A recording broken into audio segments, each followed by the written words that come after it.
브라질이나 라틴 아메리카 국내에서 이 소모하기 위해서 재배되는 게 아니라는 거예요.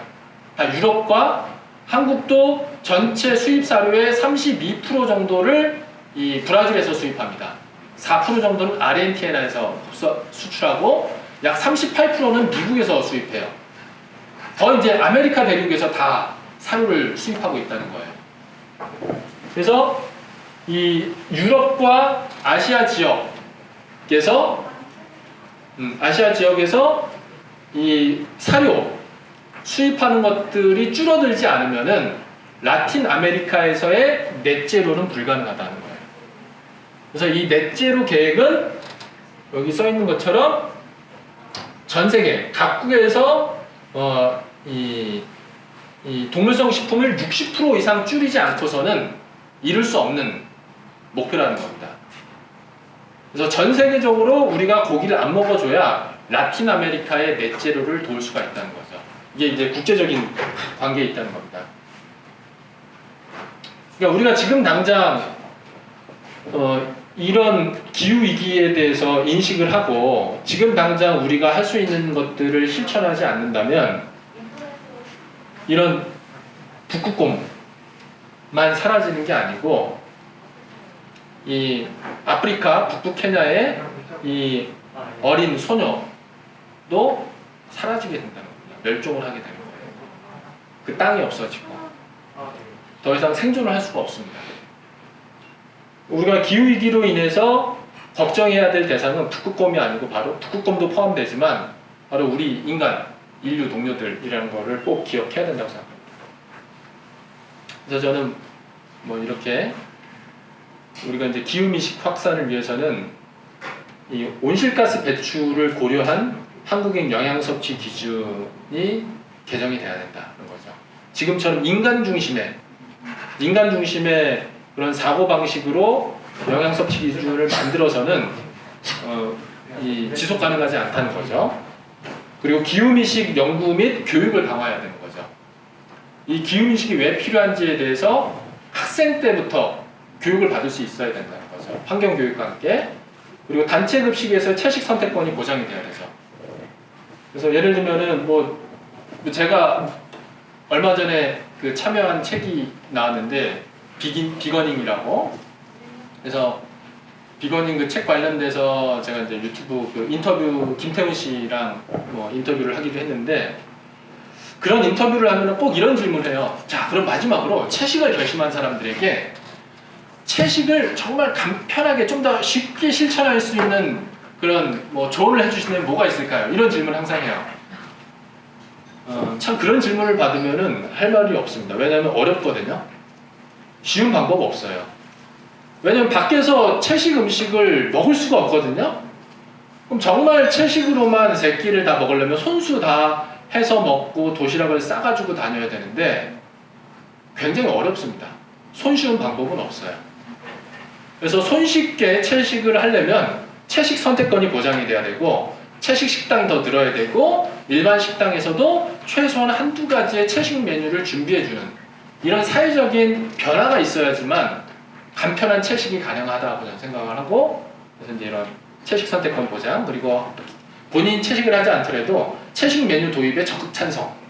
만약에 채식 식당이나 옵션이 제공된다면 나는 채식을 할 의향이 있다라고 답을 하는 것.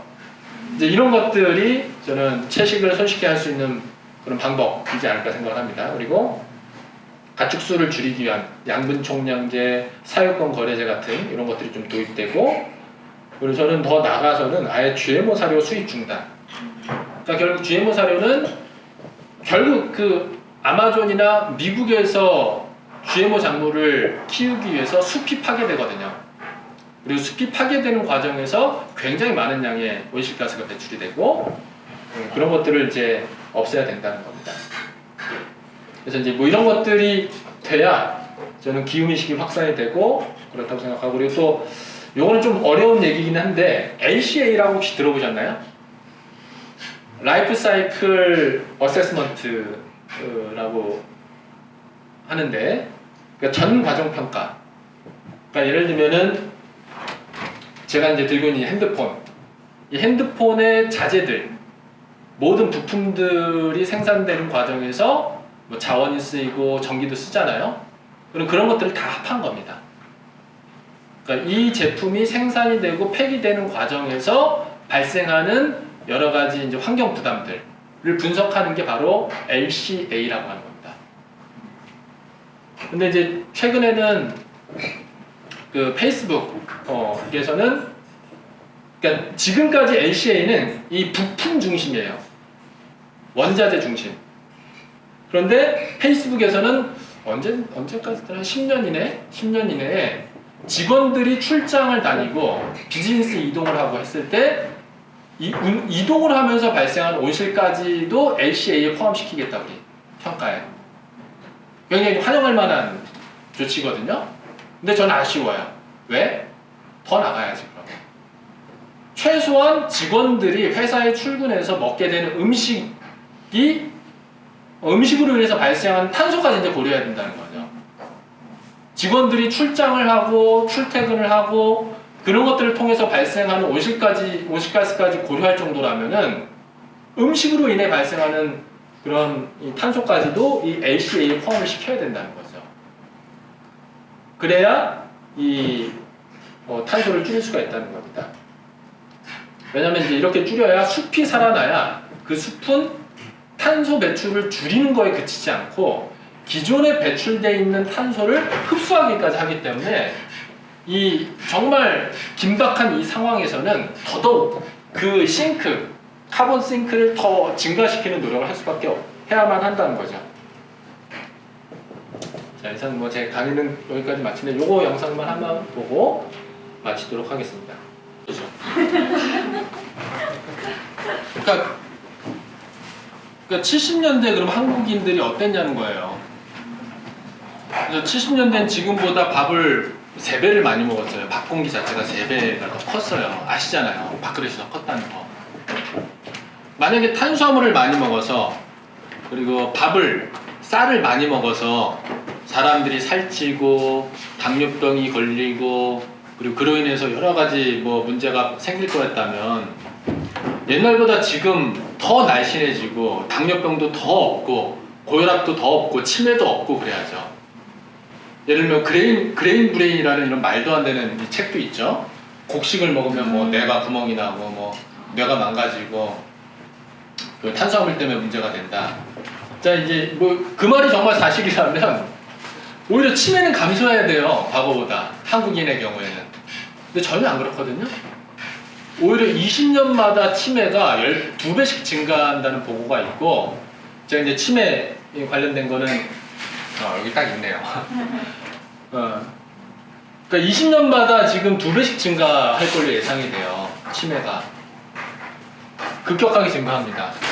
그래서 지금 태어난 아이들이 65세가 되면은 3명 중에 1명 이상씩 치매에 걸리게 돼요. 그런 인생이 됩니다. 그래서 그런 것들을 감안했을 때 전혀 그거는 말도 안 되는 얘기니까 신경 쓰지 마시고 최대한 충분한 양의 밥 아니면 감자, 고구마, 옥수수, 토란 뭐 이런 기타 등등 탄수화물 음식들을 충분히 섭취하고 채소와 과일 그리고 기름과 설탕을 최대한 적게 이 간단한 원칙만 지켜주시면 됩니다. 제가 듣기로는 네. 정제 탄수화물, 복합 탄수화물은 네. 중독이 안 되는데 밥 같은 네. 빵이나 흰 밀로 만든 그런 네. 정제 탄수화물에서 네. 그게 온다고 들었거든요. 그것도 좀 사실은 좀 잘못된 얘기인데요. 물론 이제 이 곡식을 가루를 내서 먹는 거는 곡식 자체를 삶아서 먹는 것보다는 가공이 좀 더 된 거기 때문에 특히 빵 형태로 발포시켜서 구워 먹으면은 혈당이나 이런 것들이 더 급격하게 올라갈 수는 있습니다. 올라갈 수 있는데 예를 들면은 현미와 백미가 뭐 그렇게 차이가 날까? 그러니까 예를 들면은 우리가 그럼 1970년대 다 현미 먹었나요? 백미 먹었어요. 그랬어도 뚱뚱한 사람 없었어요. 그리고 예를 들면은 아까 월드 캠프너의 라이스 다이어트도 현미로 한 게 아니에요. 그러니까 아까 백미를 봤기 때문에 제가 백미에 설탕을 먹었어도 아까 저 정도의 120kg까지 체중이 감량이 되는 거예요. 그러니까 물론 거기에 현미를 먹고 설탕까지 안 먹고 그랬었더라면 더 빨리 좋은 변화가 왔을 거라고 저는 생각을 합니다. 그런데 빵의 문제는 그게 밀가루여서가 아니고 그 빵에 설탕과 기름과 온갖 이 좋지 않은 성분들이 들어가서인 거예요. 예를 들면은 그 뭐 100% 밀가루 대신에 현미가루를 썼다고 해봐요. 현미가루를 써서 거기에 버터와 설탕을 넣어서 빵을 만들었다고 해봐요. 그러면 현미가루 빵과 백밀만 넣어서 순수하게 소금만 넣어서 구운 바게트, 어떤 게 더 건강 좋을 거냐는 거예요. 100% 현미빵이 좋냐, 그냥 백밀빵이 더 좋냐. 백밀빵이 더 낫다는 거죠. 물론 이제 더 좋기로는 이 통밀빵이 더 좋고, 그리고 백미보다 현미가 좋고 하지만 그게 그렇게 아주 큰 차이는 아니고, 예를 들면 현미밥은 A뿔, 백미밥은 A0, 그리고 이 흰 밀가루 빵은 A- 이런 정도 차이라는 겁니다. 그러니까 A뿔이면 더 좋긴 한데 이게 C나 F 등급은 아니라는 거예요. 그러니까 그 음식들이 F 등급이 되려면은 고기, 생선, 계란, 우유, 식용 설탕이 들어가면 F 등급으로 떨어져요.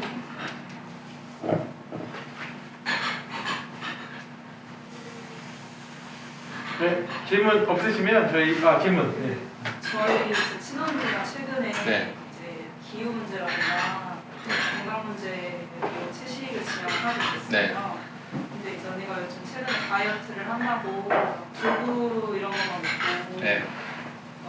되게 좀 그냥 기존의 다이어트식에서는 있는데 그걸 약간 식물성으로만 네. 먹는 식으로 먹고 네. 그래서 제가 그렇게 먹지 말고 자연식물식으로 먹으라서 저도 네.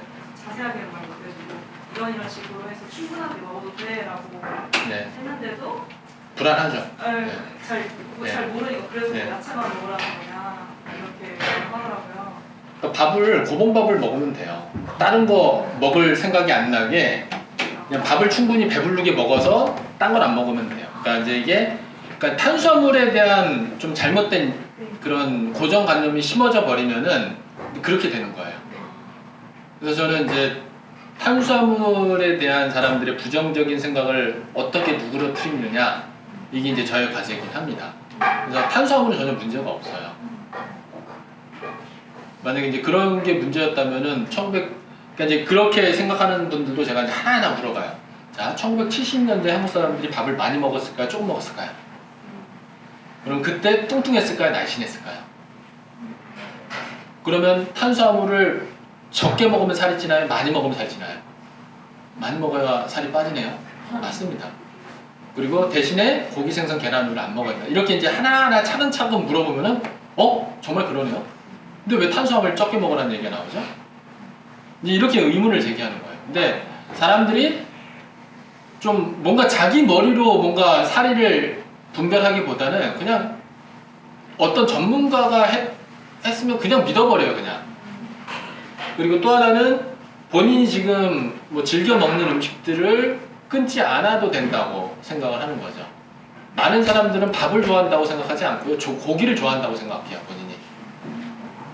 그러니까 이제 고기를 먹지 말라는 얘기에 대해서는 굉장히 저항감이 있고 허탈해하지만 밥을 적게 먹어야 된다는 얘기에 대해서는 그래? 내가 좋아하는 거는 그러면 먹어도 된다는 얘기니까 그건 할 수 있겠네?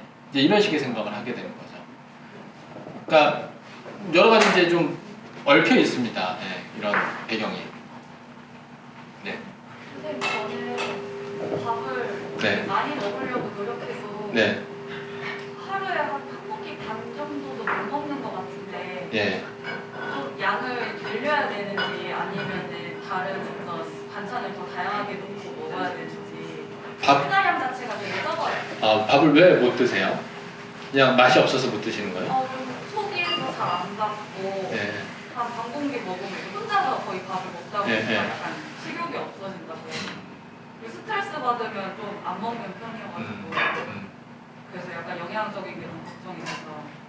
근데 그렇게 되면 하루에 한 공기 반이면은 칼로리를 치면은 거의 500칼로리가 안 되거든요. 나머지 칼로리는 뭘로 드시나요? 저는 단 것도 거의 안 먹어요. 그러니까요. 네. 비건이에요. 그러니까 삼고 있는 것 같아서. 그러니까 칼로리가 500칼로리밖에 안 먹으면요 당연히 몸이 삭죠. 그게 예를 들면은 뭐 몇 달 정도까지는 큰 문제가 없을지 모르겠지만 그게 1년 이상 지속이 되면은 이제 말 그대로 완전 영양실조가 와요. 그러니까 이제 이거는 채식을 해서 오는 영양실조가 아니고 너무 적게 먹어서 오는 영양실조예요. 그러니까 실제로 저를 찾아온 중년의 여성분도 응급실에 중환자실까지 입원을 하신 분이 있어요. 너무 적게 먹어서. 근데 그분에게는 제가 아무리 많이 먹으라고 해도 많이 안 먹어요, 그분은. 계속해서. 그러면서 저를 계속 찾아오시는데 계속 똑같은 얘기를 해도 제가 하라는 대로 하지도 않으면서 계속 저만 찾아오는 거예요. 불안해하면서. 그럼 근데 그런 경우에 약간 네. 뭐 음료수 같은 걸 먹어서 좀 칼로리를 공유하는 게 나을까요? 음료수 어떤 것들이요? 두유나 두유? 설탕이 든 두유나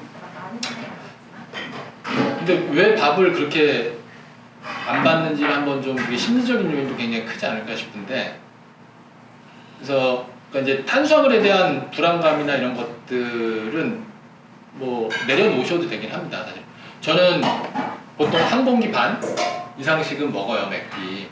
그래서 제가 보통 체중이 한 키가 180인데 몸무게는 한 65에서 67 요 정도에서 이제 계속 왔다 갔다 하거든요.